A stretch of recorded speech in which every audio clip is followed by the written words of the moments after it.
Welcome to 3RR news bulletin లో ముందుగా headlines.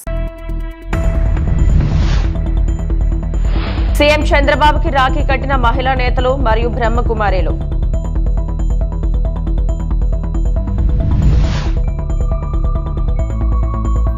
Shri సిటీలో పలు పరిశ్రమల ప్రారంభోత్సవం శంకుస్థాపన కార్యక్రమంలో పాల్గొన్న ముఖ్యమంత్రి చంద్రబాబు నాయుడు.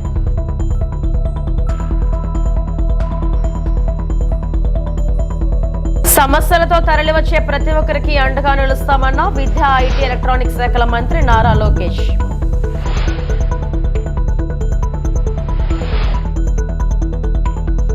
ఉండవల్లి నివాసంలో ముఖ్యమంత్రి చంద్రబాబుని కలిసిన పార్టీ మహిళా నేతలు. సీఎం చంద్రబాబుకి రాఖీ కట్టిన మహిళా నేతలు బ్రహ్మకుమారిలు.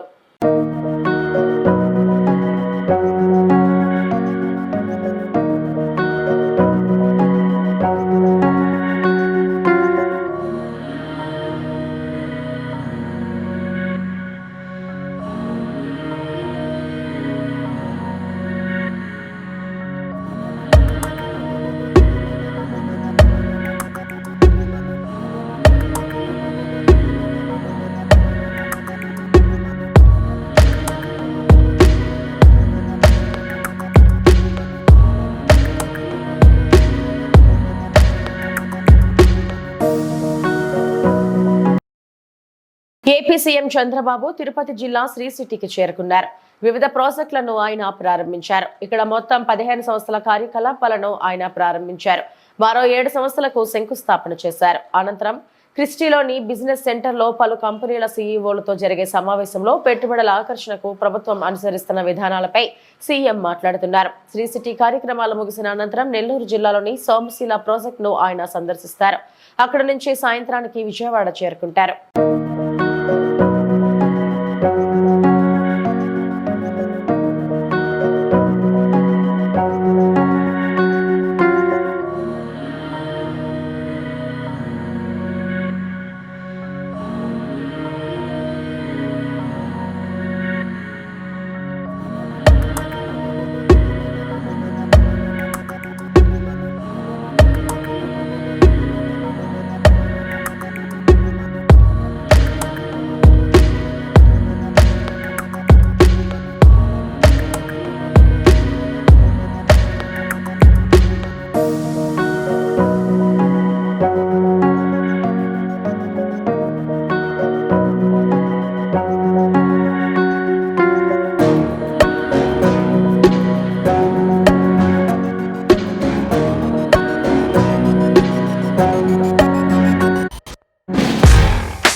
సమస్యలతో ప్రజా దర్బార్ కు తరలివచ్చే ప్రతి ఒక్కరికి అండగా నిలుస్తామని విద్య, ఐటీ, ఎలక్ట్రానిక్స్ శాఖల మంత్రి నారా లోకేష్ హామీ ఇచ్చారు.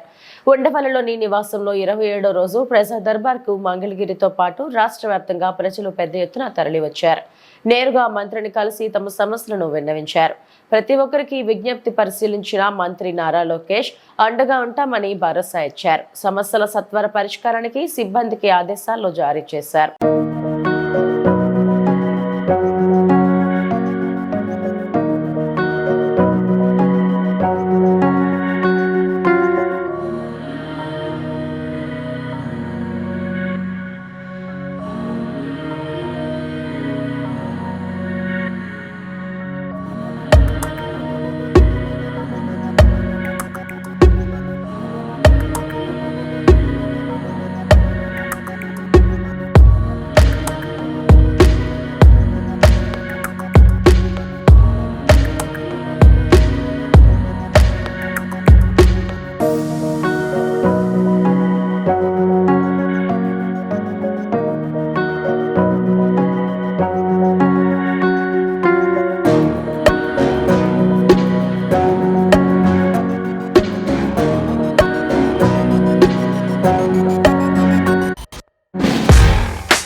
పోలవరం ఎడమ కాలువ భూసేకరణ కార్యాలయాన్ని సందర్శించిన మంత్రి కందుల దుర్గేష్ గత ప్రభుత్వంపై పోలవరం ప్రాజెక్ట్ అవినీతి ఆరోపణలు, పోలవరం ఎడమ కాలువ ప్రాజెక్ట్ కార్యాలయంలో ఫైల్స్ తగలబెట్టిన ఘటనను తీవ్రంగా పరిగణించడం జరుగుతుందని, ఇందులో బాధ్యులైన వారిపై శాఖాపరమైన చర్యలు తీసుకోవడంపై తగిన విచారణ చేపట్టవలసిందిగా జాయింట్ కలెక్టర్ కు సూచించడం జరిగిందని రాష్ట్ర పర్యాటక, సాంస్కృతిక, సినిమాటోగ్రఫీ శాఖ మంత్రి కందుల దుర్గేష్ పేర్కొన్నారు.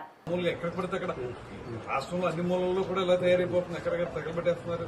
ఇది చెత్త ఏంటంటే తగలబెట్టేయడానికి ఇది పేపర్ అనేది చాలా వాల్యుబుల్ కదా. ఒక ఇన్ఫర్మేషన్ వచ్చి మీకు తెలియదే ఉంటుంది. మీరు అందరూ వెల్ ఎడ్యుకేటెడ్, బాగా ట్రైన్ అయ్యి వచ్చారు. పేపర్ అనేది చాలా ముఖ్యం. ఎప్పుడు అవసరం అయితే ఇప్పుడు ఆ పేపర్ మళ్ళీ వెనక్కి తీసుకుని మనం దాన్ని చూసుకుని రెఫరెన్స్ పెట్టుకుంటాం. ఆ పేపర్ తగలబెట్టేస్తే అలాగంటే అందరూ స్టాఫ్ అందరూ గుర్తుపెట్టుకోండి. అది అలాంటి ఇలాంటి మనం ఎంకరేజ్ చేస్తే అల్టిమేట్ గా ఏమో తెలుసా మీకు ఉంటే దృష్టిలో పెట్టుకోండి. మీరే స్కేప్ బోర్డ్ అవుతారు. మీకు అల్టిమేట్ గా డిసిప్లినరీ యాక్షన్ మీ మీద నడుస్తుంది. ఎందుకంటే you are held responsible for everything here. మీరు మీ చేతుల్లో ఉన్న మాటలు ఇలా చేస్తే ఇబ్బంది వస్తుంది. మీ సూపరింటెండెంట్ గా మీరు రెస్పాన్సిబిలిటీ తీసుకోవాల్సి వస్తుంది. వీటి మీద మీ సెక్షన్ సంబంధించి వెరీ సీరియస్ మ్యాటర్ అంటే పైనుంచి కూడా చాలా స్ట్రాంగ్ గా ఉన్నారు. ఇందులో ఎవరైతే ఇన్వాల్వ్ అయ్యారో అందరికంటే కఠినమైనటువంటి సెక్షన్ ప్రజల్లో కొంత అపోహ, ప్రజల్లో ఉన్నటువంటి ఆలోచన ఏంటంటే గత ప్రభుత్వం పోలవరం ప్రాజెక్టులో భారీ ఎత్తున అవినీతి చేసిందనేటువంటి మాట అందరికీ సుస్పష్టమైన విషయం. అందులో భాగంగా ఇవాళ ఎడమ కాలువకు సంబంధించినటువంటి ఈ ఫైల్స్, దానికి సంబంధించిన పేపర్లు ఏవైనా కానివ్వండి, పాతవా కొత్తవా లేకపోతే అవసరమా లేదా అనేటువంటి విషయం వేరు. సహజంగా ఎప్పుడైనా సరే ఏ ప్రాజెక్టుకు సంబంధించిన పేపర్లైనా సరే అవి పాతపడిపోతే బాక్సుల్లో పెట్టి భద్రపరచడం అనేది మనం చూసాం. అంతేగాని ఇదేదో రోడ్డు మీద చెత్త ఊడ్చి చెత్తని తగలబెట్టినట్లుగా ఈ పేపర్లు తీసుకెళ్లి తగలబెట్టేటువంటి విధానం మాత్రం నేను గతంలో ఎప్పుడు చూడలే. అంటే ఇది ఖచ్చితంగా ప్రజల్లో ఉన్నటువంటి ఆలోచనకి అర్థం పట్టే విధంగానే ఇది ఎలా ఉందంటే అవినీతి జరిగింది, అవినీతిని కప్పిపుచ్చుకోవడానికి రేపొద్దున ఎవరైనా యాక్షన్ తీసుకుంటారు, దాని మీద మేము ఇబ్బంది పడతామనేటువంటి మాటతోటి అధికారులు ఇందులో ఇన్వాల్వ్ అయి చేశారా అనేటువంటి మాట బయట వినపడతా ఉంది. దీనికి కారణం ఇలా తగలబెట్టడం అనేది ఒక పరంపరగా జరుగుతూ ఉంది ఈ మధ్యకాలంలో. అందువల్ల దీని మీద నేను జేసీ గారిని రిక్వెస్ట్ చేసేది ఏంటంటే ఖచ్చితంగా స్పష్టమైనటువంటి విచారణ జరగాలి. విచారణ జరిగి ఇందులో ఎవరైతే ఇన్వాల్వ్ అయి ఉన్నారో వాళ్ళందరూ బయటికి రావాలి. వాళ్ళందరికీ ఖచ్చితమైనటువంటి శిక్షలు పడాలి. లేకపోతే ఇంత ట్రాన్స్పరెంట్ గా మేము పరిపాలన చేద్దాం అనుకున్నప్పుడు దీన్ని తూట్లు పొడిచే విధంగా అధికారులు పనిచేస్తే మాత్రం దాన్ని చూస్తూ ఊరుకునేటువంటి పరిస్థితి లేదు. ఇవాళ ఎంత ఖజానాన్ని ఖాళీ చేసేసి ఇబ్బందులు పెట్టే పరిస్థితి గత ప్రభుత్వం తెచ్చినా కూడా చాలా పెన్షన్ల విషయంలో కానివ్వండి, రైతుల బకాయిల విషయంలో కానివ్వండి, అదేవిధంగా సరసమైన ధరలకి వినియోగదారులకి నిత్యావసర వస్తువులను అందించే విషయంలో కానివ్వండి, ఎంతో కష్టమైనప్పటికీ కూడా ముఖ్యమంత్రి గారు, ఉప ముఖ్యమంత్రి గారు అద్భుతంగా వాటిని రూపొందించి ప్రజలకు చేరువవుతూ ఉన్నారు. అటువంటి సమయంలో ఇలాంటి సంఘటనలు ఏవైతే ఉన్నాయో ఇవి ప్రజల్లో తీవ్రమైనటువంటి ఆందోళన కలిగించేటువంటి అంశాలు. ఎక్కడైనా సరే ప్రభుత్వం పారదర్శకతతో పనిచేయాలనేటువంటి మాటను నేను స్పష్టంగా నమ్ముతున్నాను. ఇవాళ ఎవరైతే ఈ పేపర్లు తగలబెట్టారు, అసలు నిజంగా అవసరం లేని పేపర్లు కూడా తగలబెట్టింది మాత్రం గౌరవించాలి. అవసరమా కాదా అనేది నిర్ణయించవలసింది పై అధికారులు. లేకపోతే దాన్ని ఎలా భద్రపరచాలి, ఏం చేయాలనేటువంటి ఆలోచించవలసింది పై అధికారులు చేస్తారు. కానీ అవసరం లేదని మీరు ఆలోచించుకుని కాగితాలు తీసుకెళ్లి తగలబెట్టే రైట్ మీకు ఎటువంటి పరిస్థితిలో లేదు. అలా తగలబెట్టిన వాళ్ళు కానీ, తగలబెట్టడానికి ప్రోత్సహించిన వాళ్ళు కానీ మీరెవరు కూడా శిక్షను తప్పించుకోలేరు. దీని మీద జేసీ గారు కూడా చెప్పిన, ఆయన కూడా కొత్తగా వచ్చారు. వారు కూడా దీని మీద క్షుణ్ణంగా పరిశీలించి కల్ప్రిట్స్ ఎవరైతే ఉన్నారో వాళ్ళని బయటికి లాగి వాళ్ళ మీద యాక్షన్ తీసుకుంటేనే భవిష్యత్తులో ఇలాంటివి జరగకుండా ఉంటాయి. కనుక నేను స్పష్టంగా చెప్తా ఉన్నాను, ఎటువంటి పరిస్థితుల్లో కూడా దీన్ని ఊరుకునే ప్రసక్తి లేదు. ప్రభుత్వం మాత్రం సీరియస్ గా ఉంది ఈ విషయంలో. మనకి ప్రజలకి మనం స్పష్టమైనటువంటి పరిపాలన అందిస్తామని చెప్పినప్పుడు దానికి తగ్గట్టుగానే మనం ఏ పని చేసినా ఉండాలి. ఇవాళ జరిగినటువంటిది ఈ ప్రాంతంలో మొట్టమొదటిసారిగా జరిగింది ఈ కాగితాలు తగలబెట్టడం అనేది. దీన్ని మాత్రం ఉపేక్షించం అనేటువంటి మాట చెప్తున్నాను.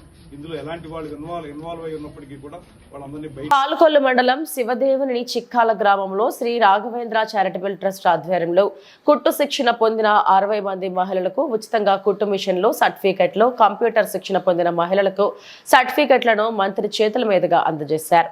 ఈ సందర్భంగా మంత్రి రామానాయుడు మాట్లాడారు.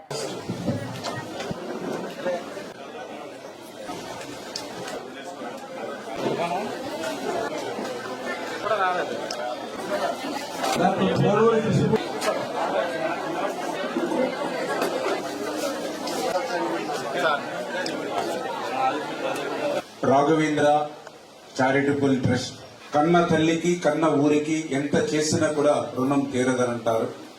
అటువంటి రుణం తీర్చుకోవాలనేటువంటి ఆలోచనతో ఇవాళ రామారావు గారు ఈ యొక్క శివదేవుని చిక్కాల గ్రామాన్ని కేంద్రంగా తీసుకుని ఈ శివదేవుని చిక్కాల దీని పరిసర ప్రాంతాల్లో ఇంత పెద్ద ఎత్తున సేవా కార్యక్రమాలు చేయడం, అది నా నియోజకవర్గంలో ఉండి నాకు ఎంతో సహకారిగా ఉండడం చాలా సంతోషంగా ఉంది అనే విషయాన్ని మొదటగా ఈ సందర్భంగా తెలియజేసుకుంటూ ఉన్నా.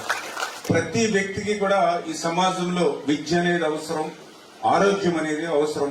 నేను చూసా శివదేవుని చిక్కాల్లో ఆ ట్రస్ట్ ద్వారా వాటర్ ప్లాంట్ ఏదైతే పెట్టి, అదేవిధంగా ఆరోగ్యాన్ని దృష్టిలో పెట్టుకుని ఉచితంగా ఆసుపత్రిని ఆ రోజు ప్రారంభించి ఈ రోజు వరకు కూడా ఆసుపత్రిలో అవసరమైనటువంటి మందులతో సహా ఉచితంగా ఇవ్వడం. అదేవిధంగా ఏదైతే ఎడ్యుకేషన్ కి సంబంధించి కూడా పెద్దపీట వేస్తూ ఇంటర్మీడియట్ కాలేజెస్ ఏదైతే సరౌండింగ్ విలేజ్ ఏదైతే ఉన్నాయో మరి వాళ్ళందరికీ కూడా నోట్ బుక్స్, స్టడీ మెటీరియల్ ఇవన్నీ కూడా ఉచితంగా ఆ యొక్క విద్యార్థులకి అందజేయడంతో పాటుగా ఇప్పుడు ఏదైతే ప్రెసెంట్ ప్రతి వ్యక్తికి, ప్రతి కుటుంబానికి ఏదైతే కంప్యూటర్ అవసరం అవుతుందో ఆ ట్రైనింగ్ ప్రోగ్రామ్ ని కూడా ఒక గ్రామీణ ప్రాంతంలో ఏర్పాటు చేసి ఆ ఆడపిల్లల్ని ఆదుకునేటువంటి విధంగా మరి ఇవాళ ఇటువంటి కార్యక్రమాల్ని తీసుకోవడం చాలా సంతోషం. ఇప్పుడే చూస్తూ ఉన్నాం ఏదైతే మహిళలు మరి పెద్ద ఎత్తున ఉచితంగా ట్రైనింగ్ ఇచ్చి విత్ మోటార్ తోటి ఆ మిషన్ వాళ్ళకి ఉచితంగా అందించాలనేటువంటిది. ఎందుకంటే వాటిని ఉపయోగించుకుంటూ మీరు ఇంకా ముందుకు వెళ్లాలనేటువంటిది నా ఆలోచన. మరి ఇటువంటి కార్యక్రమాలే కాకుండా ఇప్పుడే చెప్పారు ఏదైతే బరెల్ గ్రౌండ్, ఎందుకంటే చాలా అవసరం.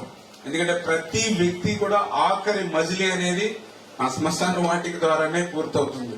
అంచేత అటువంటి బరెల్ గ్రౌండ్ ఏదైతే ఉందో అది కూడా ఒక కైలాస వనంగా ఉండాలనేటువంటి ఆలోచన కూడా చాలా అభినందనీయం. మరి ఈ రోజు మరొక ముఖ్య అతిథి ఈవేళ బాపరాజు గారు, ఆయన కూడా ఈ రోజు కలవడం నాకు చాలా సంతోషం, ఆనందం. పాలిటిక్స్ లో ప్రజలతో ఎట్లా మమేకం కావాలి అనేది బాపురాజు గారే మాకు ఒక స్ఫూర్తి. ఉత్తరాంధ్ర ఇలవెలుపు లక్ష్మీ నరసింహస్వామి మెట్ల మార్గంలో అప్పన్న స్వామిని దర్శించుకోవడం అదృష్టంగా భావిస్తున్నాను. గత ప్రభుత్వంలో సింహాచలం మెట్ల మార్గాన్ని నిర్లక్ష్యం చేశారు. ఇప్పుడు భక్తులకు ఎలాంటి ఇబ్బందులు లేకుండా బాధ్యత తీసుకుంటాం. అందరూ ఆయుర ఆరోగ్యంగా ఉండాలని మనస్ఫూర్తిగా కోరుకుంటున్నానని హోంమంత్రి అనిత చెప్పారు.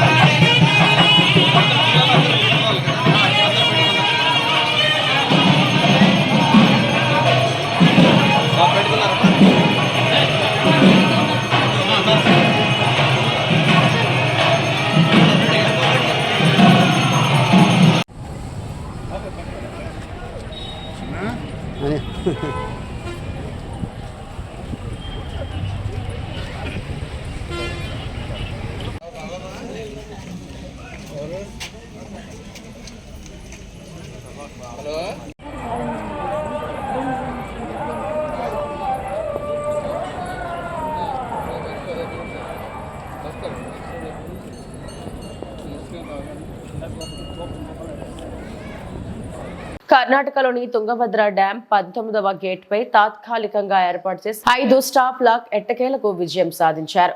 19వ గేట్ పై తాత్కాలికంగా ఏర్పాటు చేసిన 5 స్టాప్ లాక్ గేట్లను అమర్చిన సంబరాలు జరుపుకున్న అధికారులు వారం రోజులుగా రాత్రి పగలు శ్రమించి స్టాప్ లాక్ గేట్ అమర్చిన ఇంజనీర్స్ ను టీబీ డ్యాం బోర్డు అధికారులు వారిని సన్మానించింది. తుంగభద్ర డ్యాం నుంచి దిగువకు వృధాగా పోతున్న నీటిని అరికడుతూ ఈ రోజు సాయంత్రం డ్యాం గేట్లను మూసివేత. ఈ సక్సెస్ కు కారణమైన వారిపై రాజకీయ నేతలు, రైతులు మరియు ప్రజలు వారిపై ప్రశంసలు కురిపిస్తున్నారు.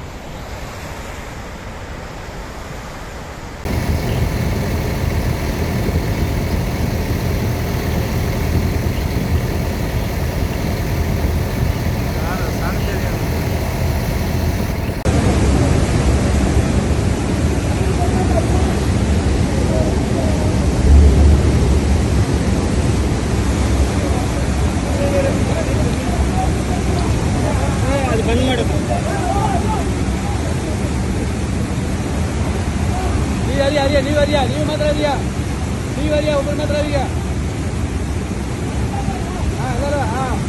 Okay ಥೋड़ा hello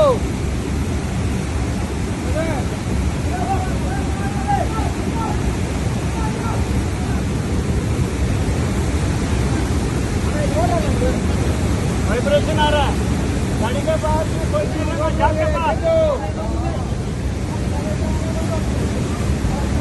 okay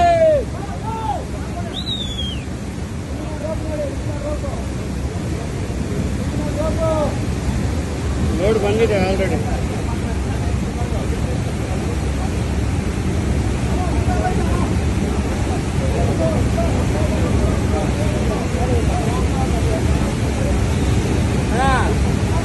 Arradia down area.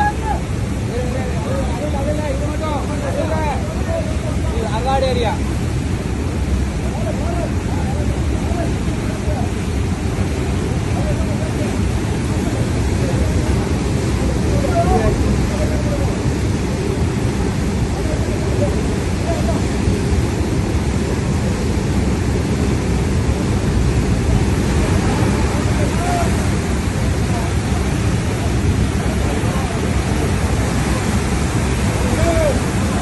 Kurnool జిల్లా పత్తికొండ మండలం జేఎన్ తాండా ప్రభుత్వ పాఠశాల తనిఖీ పంతులమ్మగా మారి విద్యార్థులకు పాఠాలు చెప్పిన ఆర్డీఓ రామలక్ష్మి.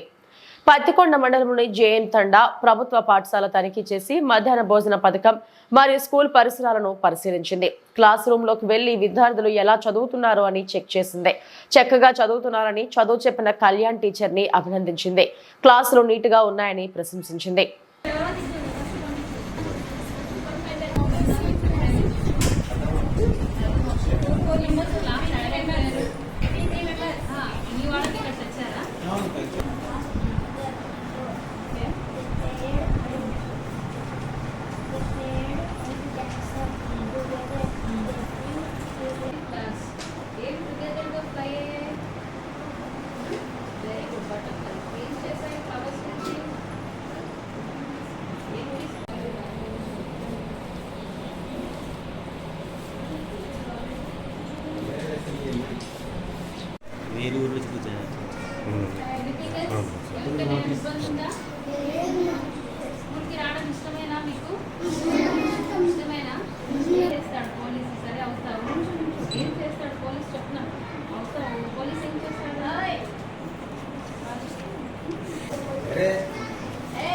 మనం మాట్లాడినట్టుగా వాళ్ళు ఫ్లూయెన్సీగా తెలుగు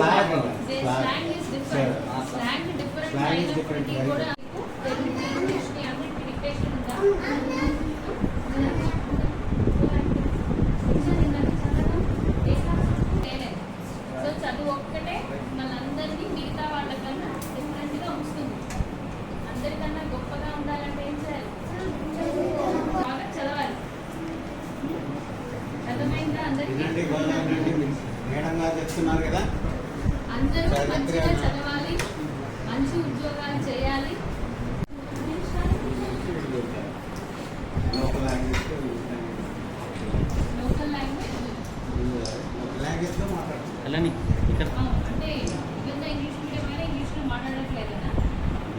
మాట్లాడుతుంటే మోస్ట్లీ కోటవట్ల మండలం కైలాసపట్టణంలో క్రిస్టియన్ చర్చ్ ఆధ్వర్యంలో నడుస్తున్న అనాథల పాఠశాలకు చెందిన 3 విద్యార్థుల మృతి.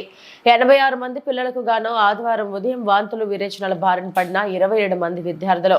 ఎక్కువగా వాంతులు విరేచనలయ్యే 7గురిని ఆసుపత్రికి తరలించే చికిత్స అందించిన వైనం. అనంతరం ఈ పిల్లలను తల్లిదండ్రులకు అప్పగించగా కొయ్యూరు మండలానికి చెందిన 3 విద్యార్థులు స్వగ్రామం వెళ్లగా మృతి. ఫుడ్ పాయిజన్ జరిగినట్లు అనుమానిస్తున్న అధికారి యంత్రాంగం. డిప్యూటీ డీఈఓ ఆధ్వర్యంలో కొనసాగుతున్న విచారణ.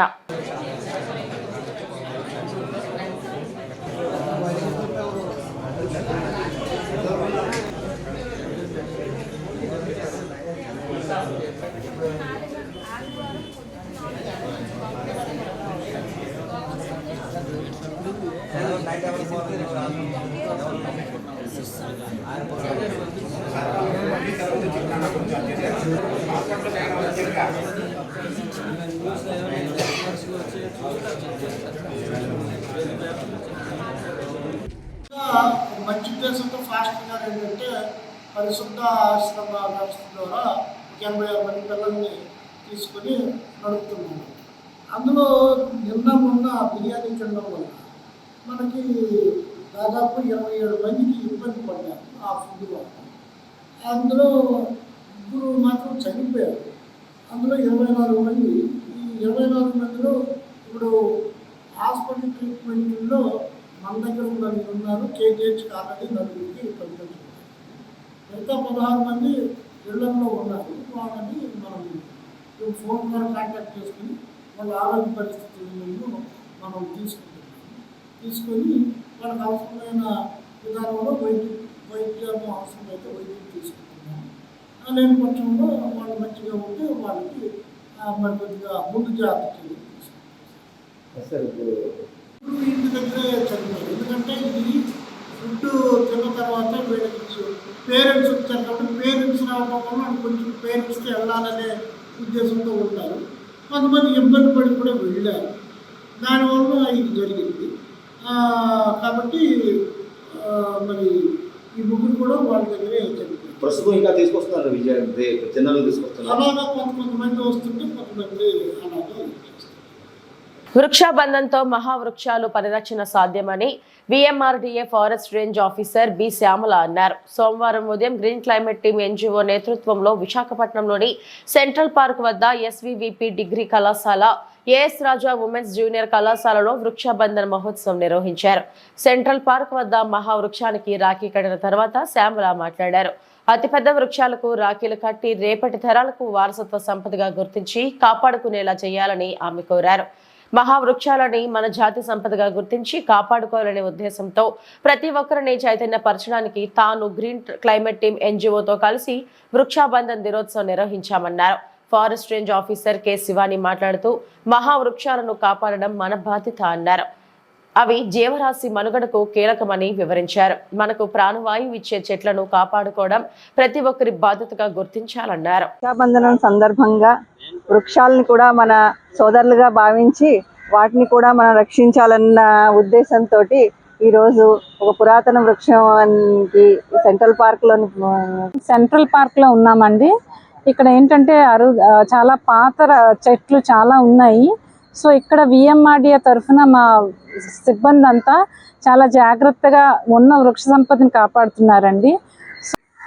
ఈరోజు రాఖీ పౌర్ణమి సందర్భంగా వృక్ష బంధన్ కార్యక్రమంలో ఈ యొక్క మా పిఎంసి డిగ్రీ కాలేజ్ పిల్లలు, స్టాఫ్ మరియు పేరెంట్స్ పాల్గొన్నారు.